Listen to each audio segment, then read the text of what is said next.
Hey everybody, it's Bust with Battles with Bust number 338, and today we're going to be doing battle with Quinn Gwen. And so here in the near future, we have some interesting competitive events turning up. Today, as the video is released, the big rumble, the Riot Rumble, the big battle, whatever the larger gauntlet is supposed to be called, should be happening today. Looking to play in it, this upcoming weekend is the Mastering Runeterra Open event, and then the following weekend is the end game Riot Runeterra Open event, and I'm looking to play in all of them. The decks I'd like to play in that are going to be Aatrox Vayne. We're going to play the Udyr Jarvan deck that we played in the previous video, and the third deck here, Quinn Gwen. And so, to not delve on the best of three too much, the idea with that lineup is I really like Demacia in the current format. I like the interactivity that it brings. It's pretty good against Samira Fizz. It's pretty good against Jack Set, and then you should be able to ban out either Ashe, the Ashe LeBlanc deck, or you should be able to ban out Leona. If both of those turn up, then hopefully you can still beat up on their third deck, but that's the idea with what we're looking to bring. And with that in mind, I'm wanting to get a little bit more experience with Quinn Gwen before these events start. So Quinn Gwen, at the heart of it, if you're not familiar, this is an Opulent Foyer deck. This is a deck that kind of popped off a little bit in the previous season, a little bit before the rotation, and then none of the cards really got rotated out, and so it was able to sit around pretty strong, and I feel like it's probably pretty underrepresented in the meta right now. And so the idea with this deck is we're going to do everything we can to take advantage of this Hallowed. The easy way to kind of think about how you make Hallowed good is how do I attack multiple times, right? If you get to attack once, you get a Hallowed bonus, your turn ends, then on your opponent's next turn, you don't get to attack, you don't get any Hallowed bonuses, you got a total of one Hallowed bonus across 2 turns. But if on our turn we attack with a scout unit, it gets a bonus. We attack with our regular attack, something gets a bonus. On the next turn, we Cataclysm off a scout unit, it gets a bonus, and then we get a regular attack again. That's going to give us 4 Hallowed bonuses across the course of 2 turns. Much better than one, right? 4 is a bigger number than 1. Easy peasy math lesson for the day. And so that is the kind of core idea with the deck is you want to take advantage of these Hallowed bonuses as much as you can. And then the way that you're going to additionally take advantage of those bonuses are with challengers. And so we have access to Quinn generating the birds. We have access to the Blinding Assault for more birds, and then the Cataclysm itself is an additional way to kind of pick and choose how we're going to get a Hallowed attack, take these smaller units and really allow them to attack up the curve. The other big thing that this deck has going for it is, of course, going to be Gwen, the other kind of namesake to the deck.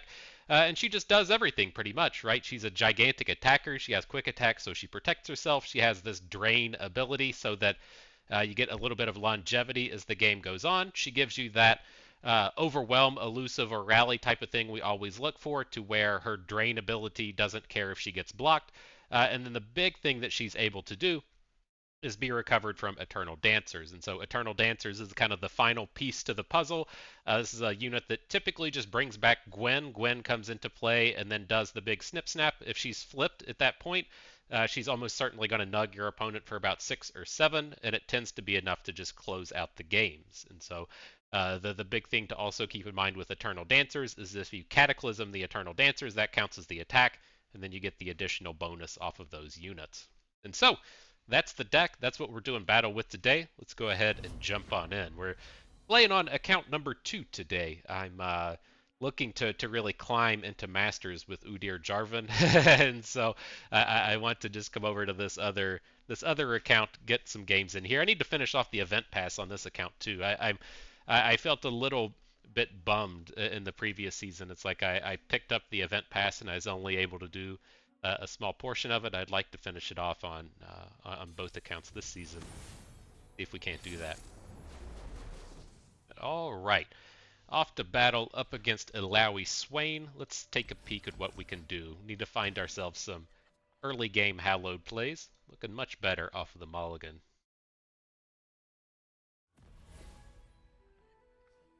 Right, all the Hallowed bros coming out. I have to worry a little bit against Swain Illaoi. This strikes me as a deck that is potentially playing Make It Rains, and if you see them drop parlays, they're most certainly going to be packing Make It Rains. And so we wanted to be a little bit careful with these butlers in that 1-drop. I don't want to be losing 2 and 3 units to the same removal spell, but He's playing Parlay. I don't think we have to worry about it too much. I feel like he would probably just hold on to the Make It Rain. And Eerie, you're making me sound like a dum-dum left and right. Left and right. That's okay. I'll take the one-for-ones where we can get them. So here, this is kind of an interesting spot. I typically like to play the Foyer on the opponent's turn, right? So we get that additional blocker on their go, but we do have Gwen in hand. But the kind of bonus to playing this a little bit slow is if we play the Foyer on the opponent's turn, that'll allow us to kind of cycle back. We can play the Quinn bird at the start of our turn 5, and then after our normal attack, we can attack with Gwen. Give our opponent a chance to just drop some more removal spells on things that aren't Gwen. So, we feel a little bit safer. Ooh, nice boom coming through.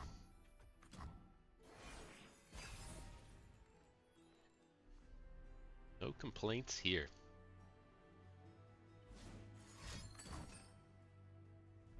Alright, the first tentacle of the game. Not that bad. Glad to see it go after the Phantom Butler. Now we got this really sweet blocker out here. That's pretty cool. We'll get the Boisterous Host down. The next turn we'll have the 6 mana to both Blinding Assault and play Gwen.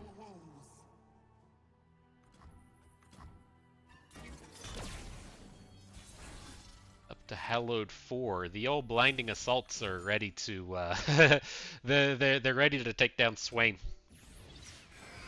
I ain't scared of you, Swain. Your healths aren't enough. Okay.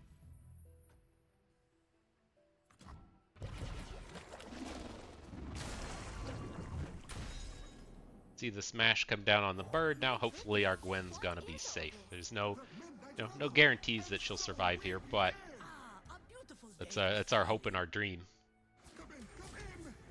Alright, here come the big attacks. Nice.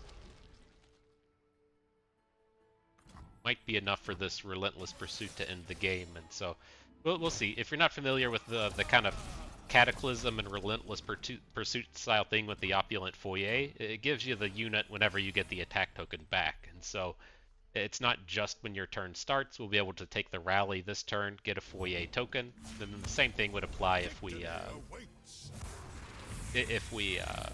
Cataclysmed off a scout unit. A little scary with the Swain coming in. We're gonna have to just face this damage, but it's not enough to kill us, and then we get to attack back with Gwen.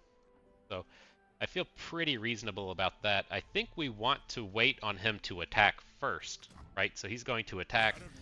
We take the AoE. Hopefully our Gwen doesn't get hit with like a 1 damage removal spell. Oh shit, she got popped with the with the stun. I forgot that was a thing.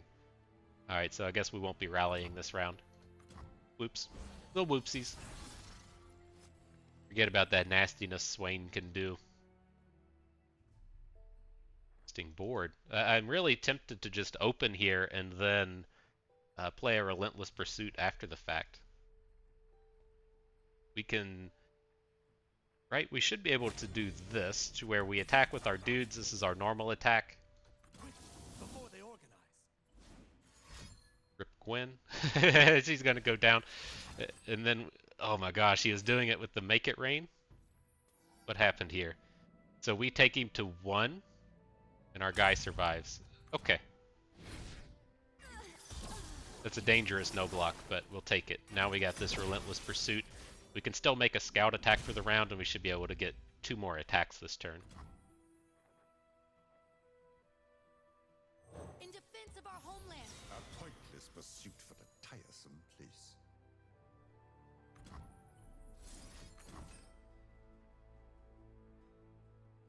Fun Demacia stuff.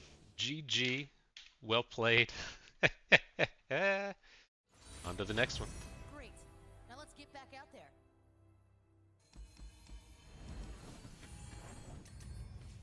Ooh. Do you all remember when a Relentless Pursuit was a 3-cost fast spell that you could cast in the middle of combat?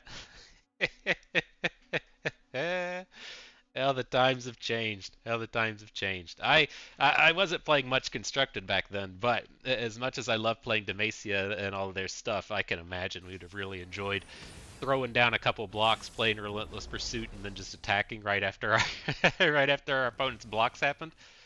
Fucking nonsense.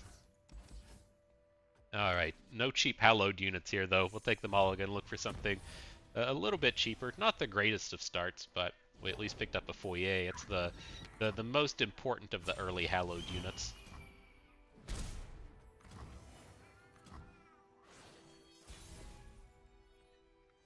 I'm curious with this deck how frequently it wins in the games it draws Foyer compared to the games it doesn't. It's such a high-powered piece of the puzzle here. With this, I'm not going to attack. We're not in a really big hurry. We can probably get a better block out of this Boisterous Host in an upcoming turn.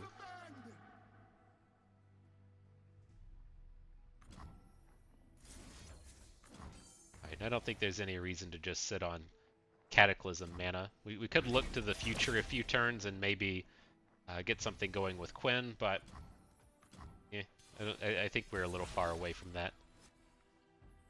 So many Foyers.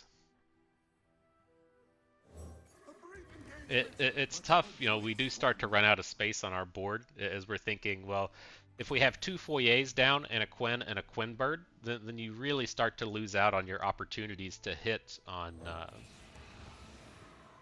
to hit on all these additional tokens. It's very easy to overfill your board. So we'll take it a little slow here. Not sure what opponent's deal is. That's the way to put it, right? I don't know what your deal is, man, but he doesn't seem to want to play any cards. Sure. So with this attack, I put the Ghastly Band over to the left. Without a combat trick, he's going to want to block one of our 1 health units, and so I don't want the bonus going onto a Boisterous Host, and then the opponent immediately getting a way to take away that additional Hallowed damage. 4 stance, no AoE stance. Okay. Sounds good to me. We're developing this board of 1 health units, the hosts and the Quinn birds and the Foyer. It's nice to see that stance go away. You've been following me? Whatever the cost. Right. This should be a pretty powerful Quinn. We'll get this good hook with the bird into the Shadestalker. We'll get 2 attacks this turn. We should get 2 attacks next turn. I think I'm okay with how this is. We can even look to, say, hook the Shadestalker with the Valor, and then just play a second Valor for the next combat so we don't risk losing our Quinn. We'll see. We'll see if that's how we feel about it.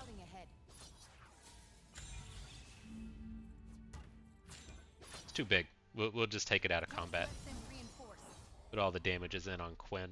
Now we can look to load up the board with another bird and a Gwen. See how much mana they spend. I'm not opposed to overriding the Foyer if we're going to win the game this turn. What's our Hallowed at? 3? He's only got 1 card. I think we can just win the game. So we'll do the Quinn bird first. We don't want to play Gwen, because then we won't have any space to get the bird on the board. So we'll do the bird. Now we'll do the Gwen. Should be enough to call it a day.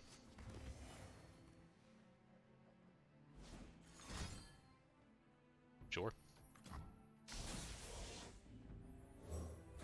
My goodness, what is all this? Here come the big damages. Stay on the target. Alright, 11 into 5. What I call a GG, my dudes. GG. Nice. Every moment of this has been a joy. I've been watching quite a bit of Brooklyn Nine-Nine. I feel like I really missed out. I didn't watch Brooklyn Nine-Nine as it aired or shortly after. I think it aired in, like, I don't know, the mid-teens, the early to mid-teens, and I never watched it, but I picked up the box set here recently, and I've been making my way through. Show's fantastic. Absolutely love it. It's one of those shows to where if I didn't spend my college years just watching The Office all the time, that if I was only born a little bit later, it's one of the shows that I would have just dug into and quoted it for the remainder of my life. It's one of the namesake things, and there you got Andy Samberg saying nice. Turns up quite a bit. All right, well, a bit of a bummer of an opener here against Annie Swain. Not a great start. We're hoping for units. I'm fine with hanging on to Quietus. You get a lot of really good targets here in the early game, but this is not what we want to see, to where we're not getting any units to play. As you can imagine, the Annie Swain deck is quite excited to see you not play a unit until like turn 4, turn 5. Really need a Foyer against this one. Well, it's at least a dude, right? What more can you say? It's at least a dude.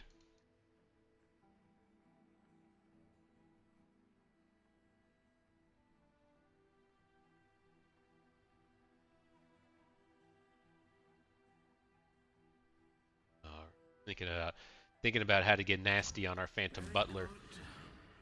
You gonna get nasty, bro? Nope. Nice.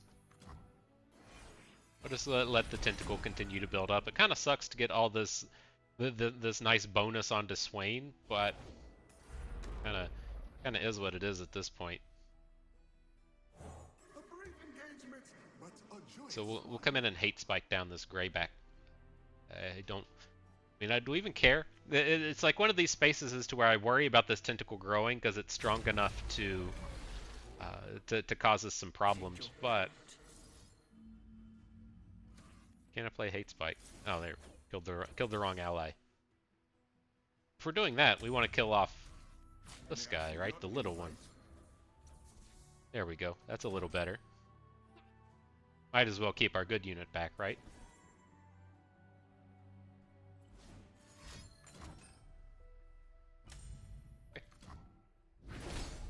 Not ultra concerning with this damage.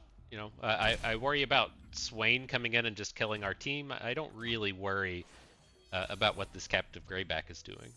But here we at least get to add in Quinn. We'll get the Valor. We get at least a small Hallowed attack this turn, right? The Valor Bird will be enough to take down the Greyback. And then next turn we can kind of look into playing Eternal Dancers and Cataclysming and starting to get some big value on the board.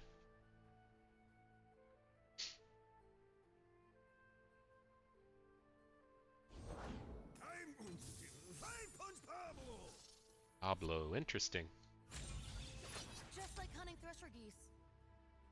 So he's going to kill our Quinn this way, right? Are we okay with that? I think so.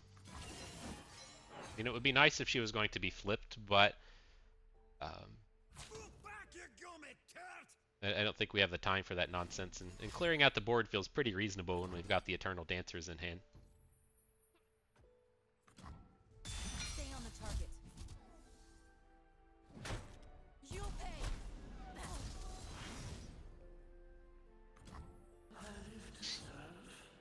Right, so the Butler comes in. We can look to add Eternal Dancers next turn. Maybe get something good. And I guess at worst, it's a good block against Swain.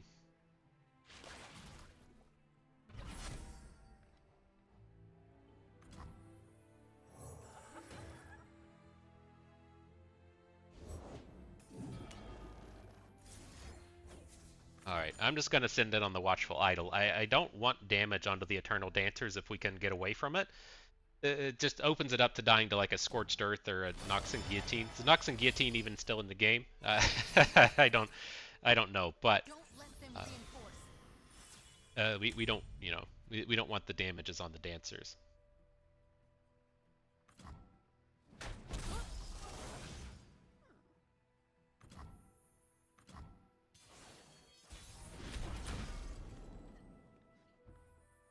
Another Quinn, interesting.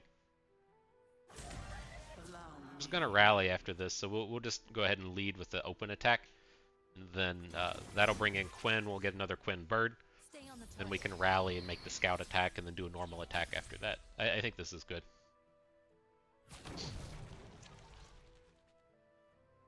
Big old chunks of damage come through. Don't have to worry about Twisted Fate now, right? That's that's the big thing with this game. Don't gotta worry about that dumb anymore. Oh man, look at this chain of cards. The big stuff coming in. Punch, a Disintegrate, and a Nox and Fervor. I guess something happens with that, right? I guess something happens. Sure.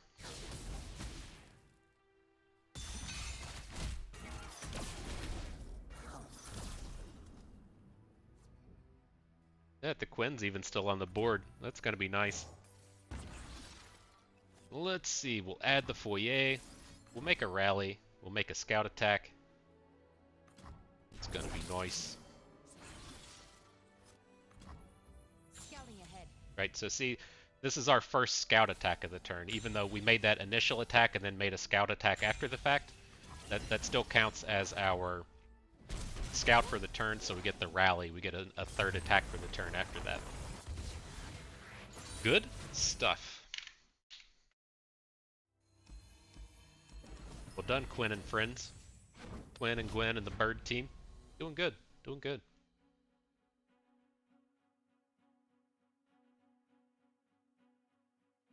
Ooh. So one thing I did want to mention, if you're looking to kind of follow the competitive scene a little bit, it's tough for me to really know what's going on with the grassroots style of events. I know that there's actually a lot of almost daily tournaments out there. There's people that aren't mastering Runeterra that are running a bunch of stuff, and I don't give them much attention. It's just they don't turn up on my feeds nearly as much as the Mastering Runeterra folks do.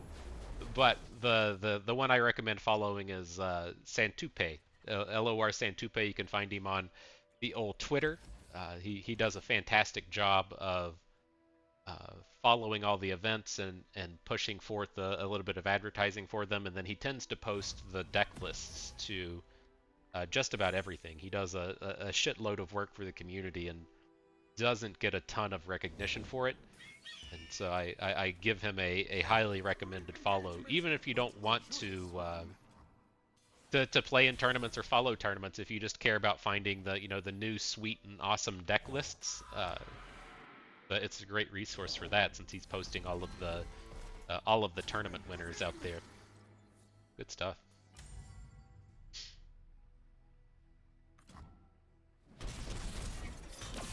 I think it's Santeupea. Probably butchered it, no disrespect or anything, but everyone knows I am not a master of saying words good. So it's good. I tried, man. I tried.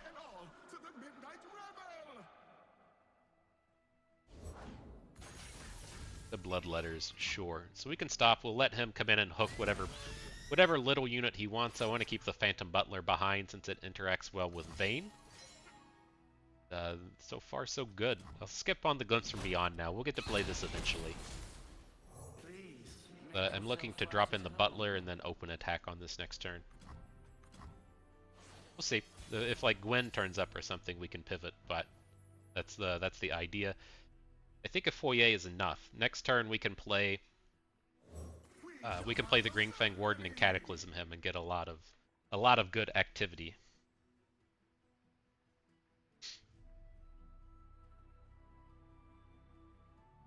I don't know how you like your activity, but I like mine to be good. So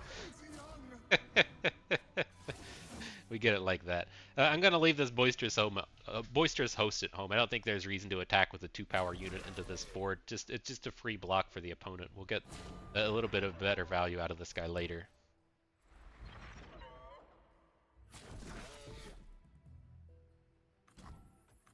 Okay.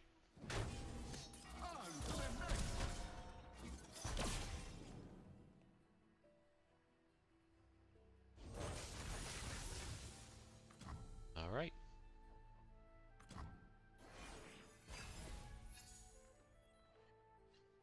Eternal Dancers, not bad. It's kind of tempting to sit back on the Dancers and try to get them going next turn, or save the Cataclysm for them next turn. But I think I'm good to just get started.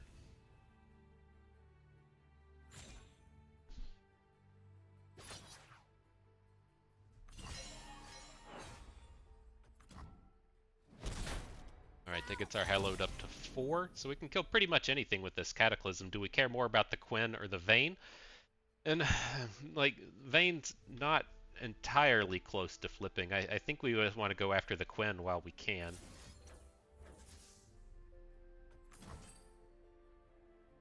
It's like as we try to attack on the following turns, the Quinn's going to be a little bit more challenging to kill.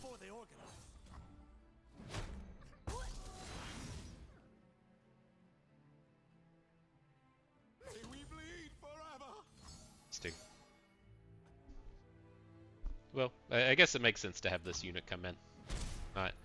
It's not ultimately that scary. Come in, come in.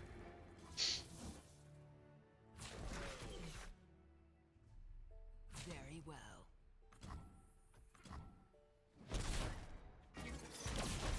Good Lord.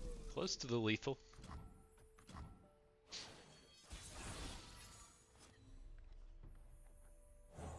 Unfortunately, don't have really good units to bring back with the Hallowed Dancers. I'm curious if it's able to bring back Redeemed Prodigy.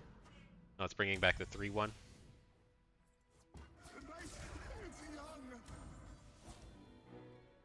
Well, we need our Eternal Dancers to be the big unit, so if he blocks it with Aatrox, then the Aatrox will go down. Right, we want our Eternal Dancers killing either Vayne or killing Aatrox this turn. We did. Should we have left our 2-1 back since we weren't gonna lethal? I think we probably should have. Very real chance we're just dead now. You can tumble this Aatrox. Cause some problems. I guess he doesn't want to tumble Aatrox since he just dies to the Eternal Dancers, but we're leaving ourselves open to get killed here.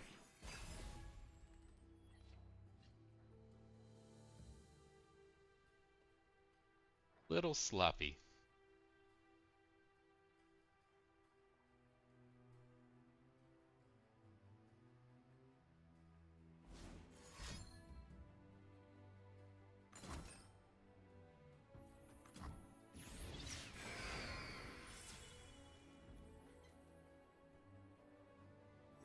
Alright, well, I think we're kind of stuck just adding units out. I would like to glimpse beyond whatever he hooks with the Valor, but then just the Valor's going to go away. Or the Valor's going to get an additional attack, so it's a little awkward out here. And it's like once we add our Valor to the board, we're in this spot to where we just can't play Glimpse from Beyond. I don't like what we did in this one. Make a sad noise while you're at it. Ew.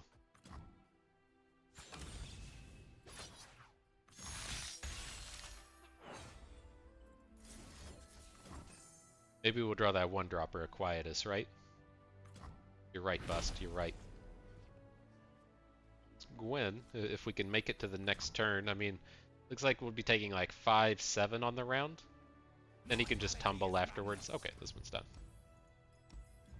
A little sloppy. I don't know if we would have had that one if we still had a blocker on board, but it definitely would have been a much safer space. On to the next one. Oh, I know what I wanted to talk about. There was the dev stream yesterday. I forgot to talk about the dev stream. They were talking about rotation and everything. Because as with anything with the fucking game, as soon as something happens, as soon as there's the most minor of change or the most major of change, Riot just throws, or not Riot, Reddit just throws an entire shit fit, and that's essentially what happened with the rotation. And I get some of the argument, you know, if you're a big Twisted Fate lover and Twisted Fate rotates out of the game, you don't get to play him anymore. That's kind of a feels bad moment, but I feel like it's ultimately something that you know has to happen and is fine. Now, the things, in my opinion, that Riot did poorly is they didn't put together their communications package that well. I think that there was a lot of uproar and upheaval amongst the Reddit folks in the sense that Runeterra not Runeterra.ar, the Runeterra report were the people that that got the, you know, the scoop, the big release of the list, and it was kind of rushed and everything. And I feel like honestly, what strikes me is what happened is their community lead was on vacation. You know, this is the way things go in life, right? There's like one dude that's in charge of doing the community stuff, and he's out here doing something for he's out here doing something for like league, or he's on vacation, or he got sick or something, and like nobody picked up the slack. This is what happens when you're in the fucking real world, right? If you're in high school, or if you're a youngster out there in college and you're like, oh, this is uproarious, how does this ever happen? Well, so you know, the dude got sick and nobody covered his spot and the communication didn't happen. Like that's just the way fucking life is. And it's like, oh, it's such a big company, they should do better than that. And I'm like, well, maybe they should, maybe they shouldn't. But I felt kind of bad for that dude, the community lead. He did come out at the beginning of the video and be like, well, guys, I kind of dropped the ball here a little bit, or whatnot, and like that entirely wouldn't surprise me. Like he probably struggles a bit with being able to say, you know, whoopsie, I messed up, I dropped the ball here, but maybe they don't want to just say, oh, sick, you know.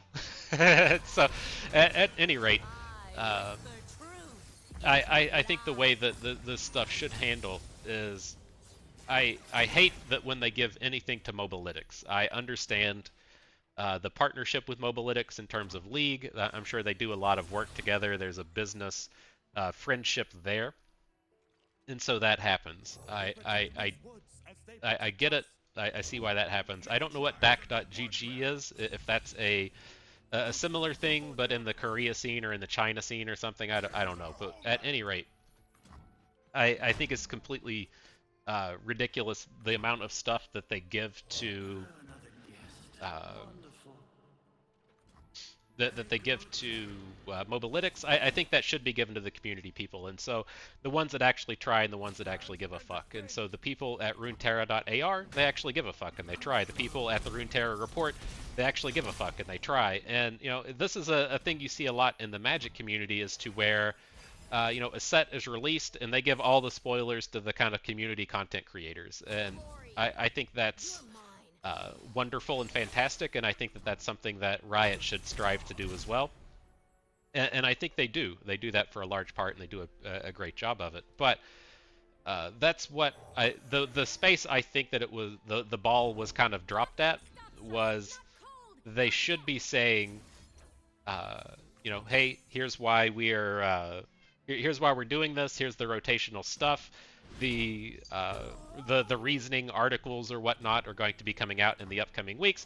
You'll be able to go to the Runeterra report website and get the full list of stuff that's going to be leaving the game, right? And so the Runeterra report still gets to handle that big release. They still get the massive surge of public views, but oh, hang on, we get to attack this way, but do we even want to bother this way? I've been chit-chatting, and it's if he has a flash freeze, it's much worse. I don't. Still heart, steady aim. All right, I'll just attack with the one.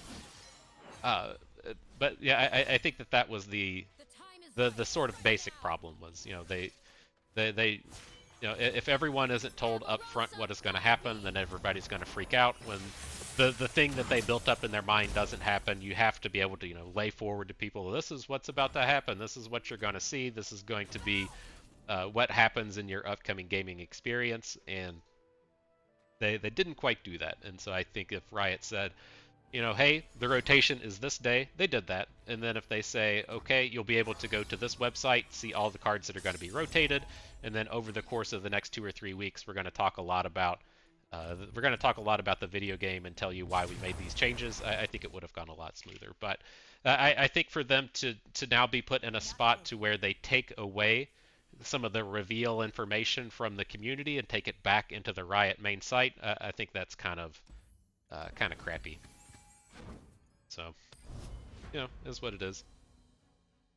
You're gonna take direction from a 12-year-old on Reddit, then. If you get your choice, do you take your direction from a 12-year-old on Reddit, or do you take it from an old man boomer just spouting shit on the old YouTube? You know, you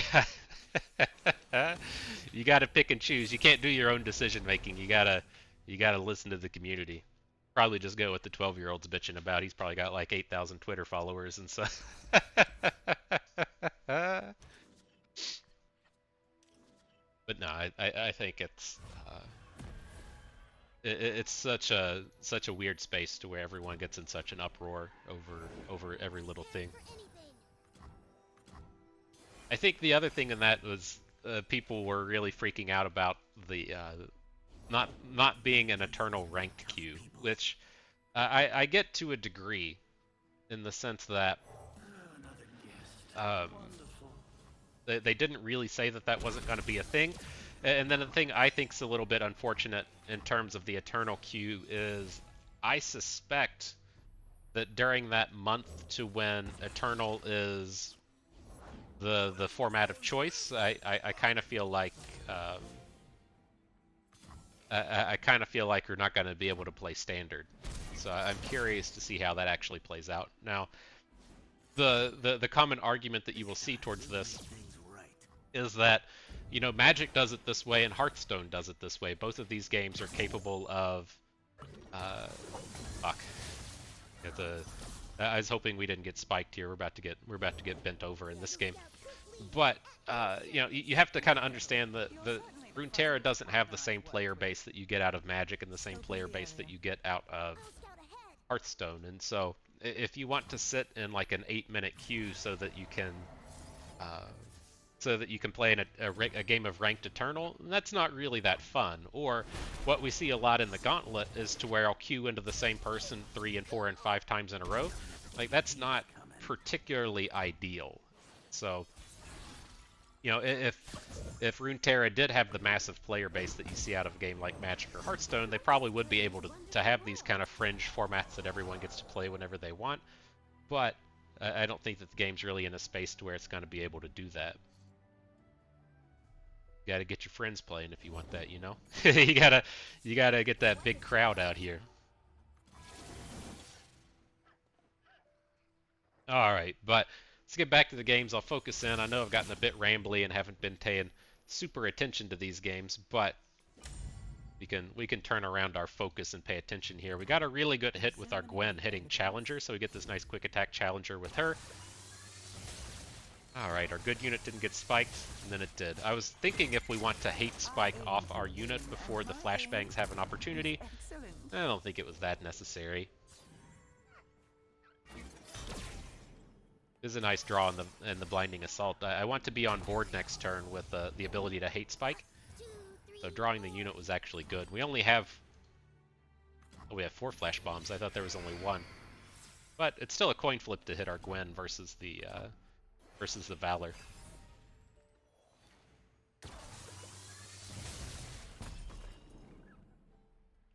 We have to give up on Gwen here. Falling to 7? Probably not. Cut to the chase.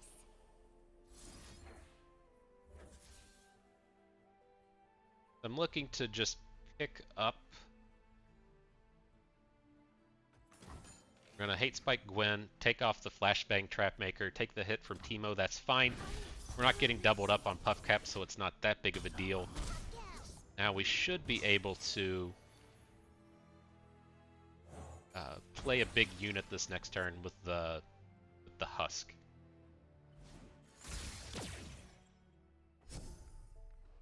The quick attack is quite good if we're able to get it. Now, if we play Quinn, the quick attack does go onto the Quinn bird, but we don't have the... Well, we didn't have the space to get Quinn on board. Now we do. Nothing gets between me and my Oh, mark. did we do that wrong? I thought the summon happened for Quinn before the unit did. It's still okay, but it's not the way I expected that to happen.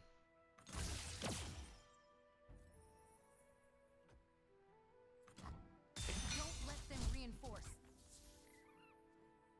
Just like hunting thresher geese.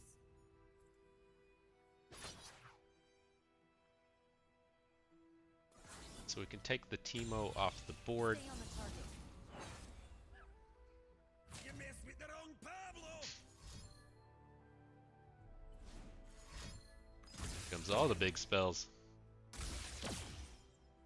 Alright, so we're gonna have to bring in another hate spike. He's only got 2 mana. Like, I don't care about Teemo unless Teemo's gonna flip. But the kind of downside that we have here is we don't have like a good blocker for next turn. All of our stuff's just gonna die.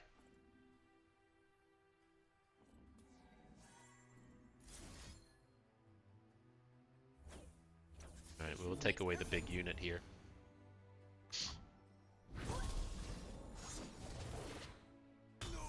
I don't know if we're gonna be able to make it back to our next attack token. That's the downside. If we can get Gwen on board and then Eternal Dancer's back a second Gwen, then we should be pretty safe, but a dangerous space. Oh, he makes the block. That's good. Just gotta get to these Gwens.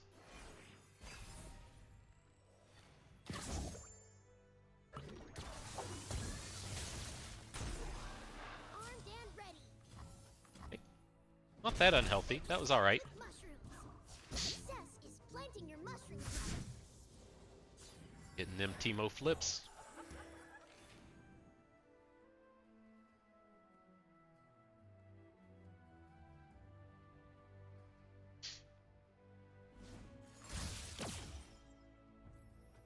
Alright, give us something good. What you got for us, deck?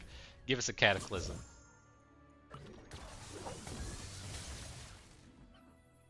That wasn't Cataclysm.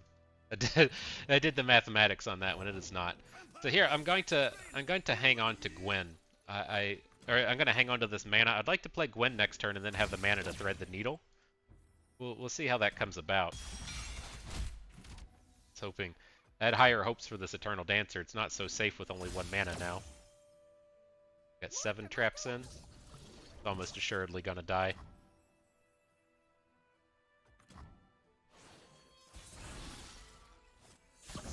Ooh. Oh, come on! I forgot that the ghastly bands were gonna come in before before the guy. Damn. What a bummer. Oh, we just dead now?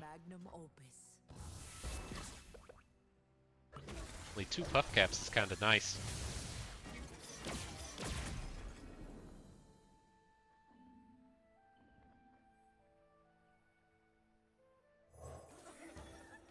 Let's see what we can do. We'll add the dancers, we'll add the butler, we'll quiet us off Teemo.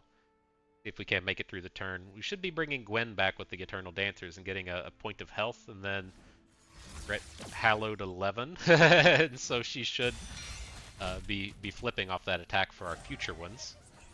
Oh, it's bringing back Quinn? Fuck. That was not anticipated. I feel like we've punted this one. We at least only got 1 card at this point, but...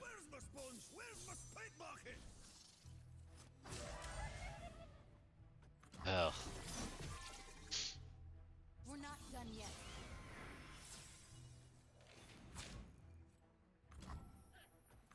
Alright, so we get a little bit of damage in. We got extra blockers now. We're going to come in and quiet us the Teemo.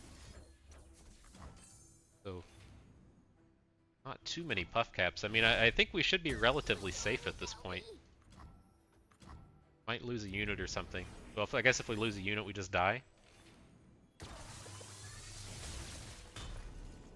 something dumb.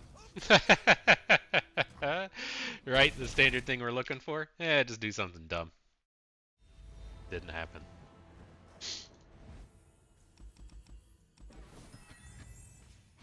GG. But man, it's tough. I feel like that game really came down to the single turn. I'm glad at least know the interaction now. I don't suspect we'll see tons of Caitlyn in any of these events, but it's at least good to remember now that the Opulent Foyer units are going to come on board before the flashbangs hit, and then you have a little bit of a safety net there in terms of what they're able to kill. This is not bad. This is a very important quiet us against Lurk. They're going to play a unit on the first turn, and being able to quiet us their only unit away, it takes away a lot of their ability to hit those Lurks and really ramp up their deck. him not having a 1 is great.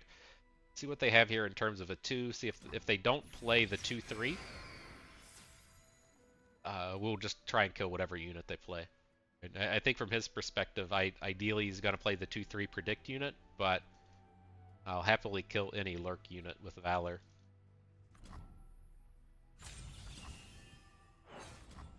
So I'm going to do this. I'm going to take the attack, and then I'm going to pass. So I'm not going to give him the opportunity to play that unit. He's trying to play it after combat. Say no thank you.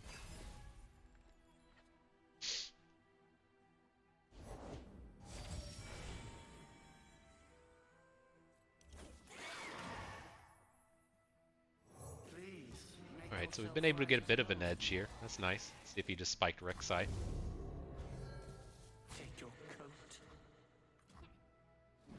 Bad, not bad. So in these upcoming turns, I don't want to play Green Fang Warden on our turn. I'm going to play that on the opponent's turn, get the barrier, try to get some kind of Cataclysm play. Oh, Gwen, perfect. Yeah, oh, well, I guess we should have attacked with Valor first. That's a little less perfect, but I got so excited we drew Gwen because I didn't want to play the Green Fang Warden this turn. we definitely should have just open attacked on the round, but see if we can't recover a little bit from our whoopsies. Sometimes you just get excited, man. There's nothing wrong with that. We're out here having a good time playing some video games and stuff. Nothing wrong with getting excited. We are in an exceptional spot now, though. Being able to Cataclysm next turn. Opponent agrees. He's not having as much fun as we are, but you shouldn't be allowed to have fun playing the Lurk deck. That thing's fucking dumb. You want something to bitch about in terms of the rotation and stuff. Lurk there. The dumbass lottery ticket deck is still sitting around. That reminded me of the last thing I wanted to talk about rotation and the dev thing is at least in terms of Magic, and I'm pretty sure in terms of Hearthstone and in terms of this game as well, they typically operate like 6 months to a year in the future, and so it's not like as we came up to rotation, Riot was like, oh, okay, well, this is what we're going to be doing for the next month. We're going to be designing these like 12 cards that are going to release, and we're going to design what cards we're going to rotate out. They don't operate that closely. They operate 6 months to a year ahead of time, and I think a lot of what happens with the rotation in the terms of the cards that were picked and the cards that were removed, I think a lot of that comes down to the sets that's going to come out. I guess the variety set probably comes out in like 2 months, and then the following set comes out in 3 months. Like I think that there's a lot of the rotation that ties into that you just can't see, and they can't tell you. They're not going to tell you, oh, we're releasing this champion 6 months from now. You'll understand why we rotated these cards when that rolls around. Like they're not going to be able to do that, but that's still the space to where everyone on Reddit is gonna bitch because they can't they can't see that far in the future, and they aren't allowed to see that far. And the only thing that ever matters is what's happening right now at this exact moment, and a bit of that gets lost in the mix when they're planning that far ahead. And, you can't quite see what's gonna come from the fruits of those labors, if you will, and so This is a chance for me to leave my mark. it's tough. Here, can we make this block? I like taking Bard down in health so that we can kill him with Quietus, but I don't want to lose our Gwen to the 5 mana stun thing, right? The 5 mana stun a unit, do 2 damage to a unit. So we'll skip on the Bard block here. We should still be relatively scary on this upcoming attack. What a joy! See how we can handle this.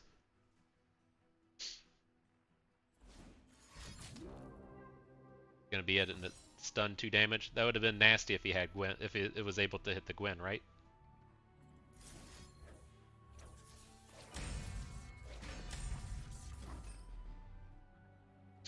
If we can't thread that needle.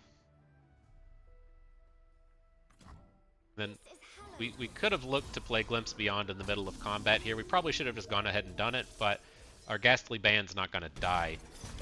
Maybe we should wait, because we may want to hate spike whatever unit he plays. Being able to hate spike off of the band is kind of nice.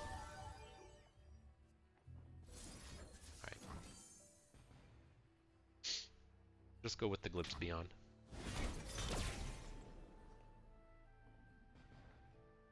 Right. If they don't Relentless break, Pursuit should be they'll burn. pretty close to doing it. For the glory of Noxus. We won't win the game necessarily on this turn, but we should be in a pretty good spot to win it on our next attack token.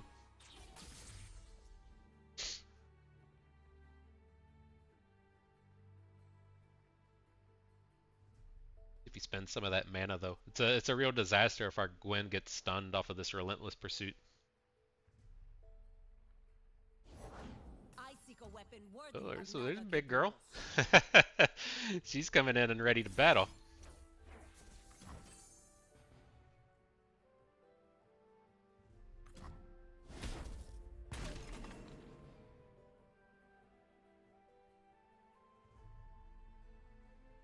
A piercing bolt. Interesting.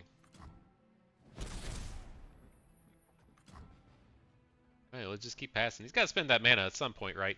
We just can't. We can't Relentless Pursuit. There we go. Now we can. Cruelty. Now we can do it.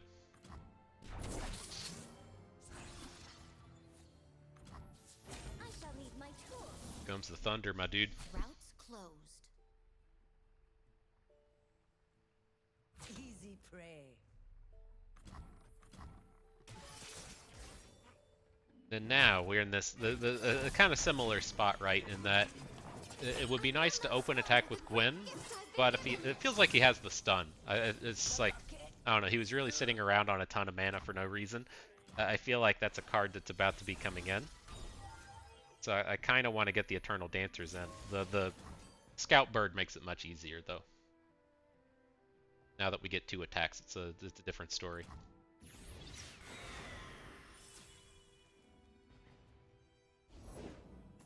Oh, the fuck? There's something very special. Dims to stuns, I guess. Was that everybody but Gwen? Aye. I knew you'd That's find fine. your mark eventually. Oh, after you. Both of you. There we go. We did it. GG.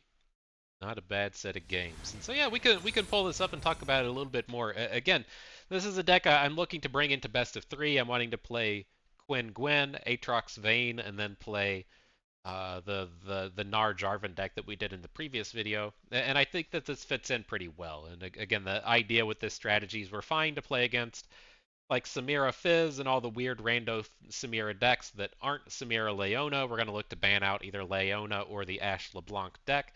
And then we have a pretty good matchup against a lot of the popular points of the field. And so I feel kind of like if people are just bringing, good decks lineups, then they probably aren't doubling up on those 2 decks. And if they do, it's at least not the end of the world. We can still kind of battle against those decks. Things like Aatrox have a lot of longevity against Leona, and so they're still winnable, although not particularly ideal. So I'm not certain, which kind of like cuts and updates I want to make to this deck with that in mind, right? If you know that we're never going to play against Ashe LeBlanc, then you can take a little bit of leniency in how you handle some of these things. But as a general kind of like ladder grinder, I feel like this deck is okay. I know that there's cards in the format like the new Sharp Sight that probably have a little bit of a fit in here, but I don't feel like we really ran into too many combats to where I felt like it was a necessity. And so I feel like the list here is kind of okay, but I'm certainly not a connoisseur of Quinn Gwen enough to know where to kind of like min max just yet in that kind of sense. But if you're wanting to pick this up, take it into the ladder, I think this is a fantastic deck. It's got a lot going for it in the current space. And so that is going to do it for us today. Hope everyone enjoyed the video. Hope you maybe learned a thing or two along the way. You had a good time watching. This is Bustin' Me. Thank you for being here.